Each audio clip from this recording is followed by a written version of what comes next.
আসসালামু আলাইকুম। Welcome to our channel. আশা করি সবাই ভালো আছেন। আলহামদুলিল্লাহ আমরা সবাই ভালো আছি। এই তো আমার সাথে আমার বাবাকে দেখতে পাচ্ছেন। আমরা একটু বের হয়েছিলাম। ছেলেকে প্রথমত ডাক্তার দেখাইতে নিয়ে গেছিলাম। তো ওখান থেকে আমরা একটা জায়গায় যে বসি বলে যে চলো আজকে একটু বাইরে খাওয়া-দাওয়া করি। এই তো তারা ভাবলাম যে একটুখানি ভিডিওটা আপনাদের সাথে শেয়ার করি। আমার ছেলের জ্বর প্লাস ঠান্ডা। সিজনাল যে জ্বরটা হয় ঠান্ডার জন্য। তো আমার জন্য আমি হচ্ছে ২ টা মোজো অর্ডার করছি। আপনার ভাইয়ার জন্য একটা। তো আমার ছেলে বলতেছে আমি একটু খাবো। তো ওকে জাস্ট নামমাত্র টেস্ট করানো। আর আমরা হচ্ছে নিজেরা টুকটাক খাওয়া-দাওয়া করব। তো মূলত এই রেস্টুরেন্টটাতে যাওয়ার মেইন উদ্দেশ্য হচ্ছে এখানকার একটা seafood tom yum soup আছে। সেটা আমার এবং আপনার ভাইয়ার ২ জনেরই অনেক বেশি পছন্দ। আর অনেকদিন ধরে আমার হচ্ছে ম্যাঙ্গো স্টিকি রাইস খাওয়ার ইচ্ছা হচ্ছিল। ভাবলাম যে মানে এক কাজে ২ টা করে আসি।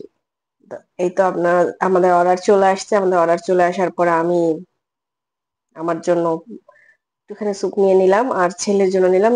ঝাল, ঝাল যেহেতু একটু খেতে হয়তো ভালো লাগবে ওর টেস্ট লাগতে পারে। এখন বাকিটা জানি না। আর হচ্ছে আমার জন্য দিয়েছিলাম কর্ন মাক্কি আর হচ্ছে ক্যালিফোর্নিয়া মাক্কি। এই ২ টা আমি যখনই যাবো এখানে তখনই অর্ডার দেবো। মানে আমার এই ২ টা অনেক বেশি পছন্দের। বাকিগুলো প্রায় মোটামুটি থাকে একদমই। এগুলো আমি খেতে পারি না। আর এই ২ টা মোটামুটি একটু খেতে পারি। তো এই তো খাওয়া-দাওয়া পর্ব চলতেছে আমাদের। আমি তারপরে এই ম্যাঙ্গো স্টিকি রাইসটা টেস্ট করলাম। মোটামুটি ভালো লাগছে। মানে যতটা আমার ক্রেভিংস ছিল যে এটা খাইলে অনেক টেস্ট লাগবে, ঐরকম আমার কাছে লাগে নাই। মোটামুটি লাগছে। দেখা যাক আসলে কার কাছে কেমন লাগে। তবে ওদের কোকোনাট যে স্টিকি রাইসটা এটা অনেক বেশি টেস্টি। ওটা আমার বেশ কয়েকবার ট্রাই করা হয়েছে। ম্যাঙ্গোটা এবার মনে হলো যে এবার ট্রাই করি। এজন্য এটা ট্রাই করা। তো আপনাদের ভাইয়া আমাকে বকতেছে বলে যে কি সব খাইতে ইচ্ছে। তো আমার কাছে এভারেজ লেগেছে। উম খুব বেশি ভালো বলবো না, খারাপও বলবো না। খাওয়ার মতো ছিল। আর এই তো আসার সময় ছেলেকে একটা খেলনা কিনে দিলাম।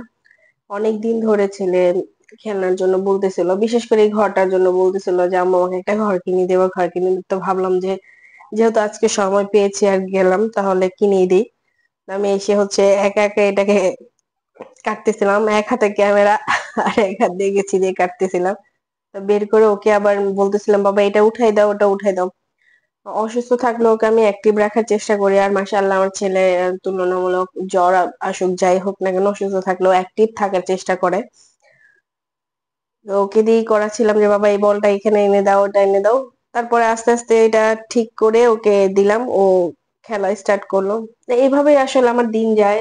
প্রতিদিনকার রুটিন এখন আমি চাইলেই হুট করেই সবকিছু আসলে একা যেহেতু করতেছি একটু ম্যানেজ করতে কষ্ট হচ্ছে। তবে ইনশাআল্লাহ আমি পেরে উঠবো। সবকিছু ঠিকঠাক মতো আশা করি যে করতে পারবো। আগে যেভাবে করতাম এখনো ঠিক ওইভাবে। মাঝখানে কিছুদিন হেল্পিং হ্যান্ড ছিল যার কারণে আমার কাজ কমে গিয়েছিল কিন্তু এখন আবার হয়তো আবার আগের মতোই কাজ করতে হবে। তো আজকের ভিডিওটা এই পর্যন্তই। দেখা হবে নেক্সট ভিডিওতে। সবাই ভালো থাকবেন, সুস্থ থাকবেন। আল্লাহ হাফেজ।